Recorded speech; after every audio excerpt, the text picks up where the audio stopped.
नमस्कार दर्शक श्रोते हो. आपण पाहत आहात आपलं लाडकं यूट्यूब चॅनल सर्वदर्शन आणि सर्वदर्शनवर आपण सातत्याने नवनवीन माहिती देत असतो. आजच प्रशांत कुलकर्णी यांनी एक प्रश्न विचारला आहे. ते असं म्हणतात की पोलीस भरतीविषयी तुम्हाला अधिक काही माहिती देता येऊ शकते का, आणि त्या अनुषंगानं आता आपण ती माहिती बघूया. महाराष्ट्र पोलीस भरतीची तयारी करणाऱ्या उमेदवारासाठी पुढील प्रमाणे महत्त्वाची आणि सर्वसामान्य माहिती आहे. एकतर भरती प्रक्रिया, ज्याला सिलेक्शन प्रोसेस असं म्हणतात. पोलीस शिपाई किंवा कॉन्स्टेबल पदासाठी भरती प्रक्रिया साधारणपणे 2 टप्प्यात पार पडते. पहिले आहे शारीरिक चाचणी आणि दुसरं आहे लेखी परीक्षा. फिजिकल टेस्टचा विचार करता यामध्ये मैदानी चाचणी आहे. उदाहरणार्थ धावणे, गोळाफेक, लांब उडी घेतली जाते. ही चाचणी एकूण गुणांची असते. नियम वेळोवेळी बदलू शकतात, त्यामुळे अधिकृत जाहिरातीकडे लक्ष देणं अपेक्षित आहे. लेखी परीक्षा, ज्याला रिटन एक्झाम असं म्हणतो, शारीरिक चाचणीत पात्र ठरलेल्या उमेदवारांची लेखी परीक्षा घेतली जाते. ही परीक्षा बहुपर्यायी स्वरूपाची असते. दुसरा विशेष भाग आहे लेखी परीक्षेचा अभ्यासक्रम, ज्याला सिलेबस असं म्हणता येईल. लेखी परीक्षेसाठी साधारणपणे खालील किंवा पुढील विषयावर प्रश्न विचारले जातात. एकतर मराठी व्याकरणामधील, त्यामध्ये शब्दसंग्रह, व्याकरण, वाक्यरचना. अंकगणितामध्ये मूलभूत गणित, नफा तोटा, सरासरी, काळ, काम, वेग इत्यादी माहिती विचारली जाते.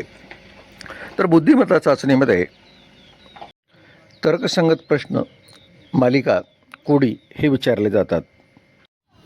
सामान्य ज्ञान व चालू घडामोडी या विषयामध्ये महाराष्ट्राचा इतिहास, भूगोल, राज्यघटना, पंचायत राज, विज्ञान आणि सध्याच्या चालू घडामोडी, विशेषतः महाराष्ट्र आणि भारत याबद्दलच्या विचारल्या जात असतात.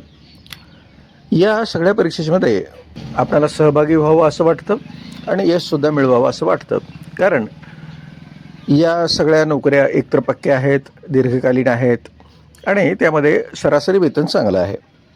पण या नोकरीत जात असताना तयारी कशी करावी, जेणेकरून आपण परीक्षेला सामोरं जात असताना यश आपल्याकडं राहील. एकतर नियमित सराव आवश्यक आहे. दररोज किमान 2-3 तास लेखी परीक्षेचा आणि सकाळी किंवा संध्याकाळी शारीरिक व्यायामाचा सराव अपेक्षित आहे. मागील वर्षाच्या प्रश्नपत्रिकासुद्धा पाहणं अपेक्षित आहे.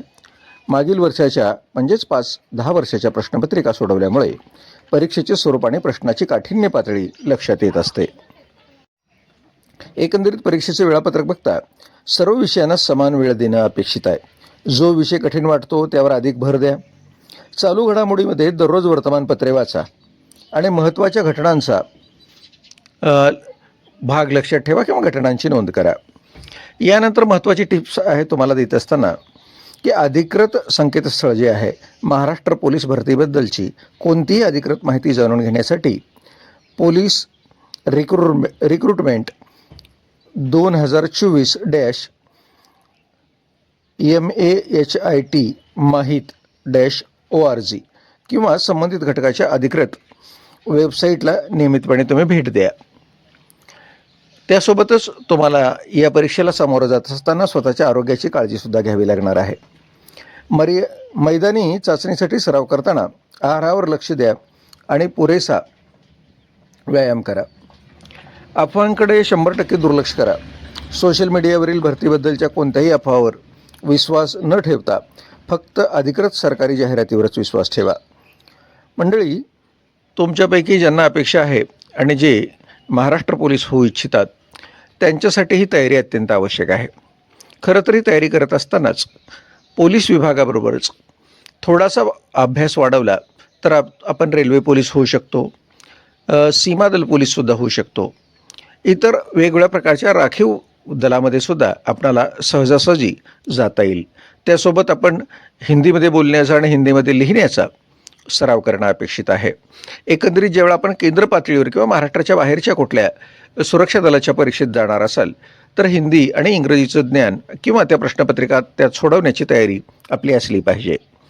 तुम्ही निश्चय केला, तुमचं वय बरोबर आहे, तुमची शारीरिक प्रकृती चांगली आहे आणि तुम्ही नियमित व्यायामाचा आणि त्यात होणाऱ्या वेगवेगळ्या स्पर्धांचा विचार करता आपली ठराविक पात्रता जर सिद्ध करणार असाल तर यश आधी तुमच्या जवळ आहे.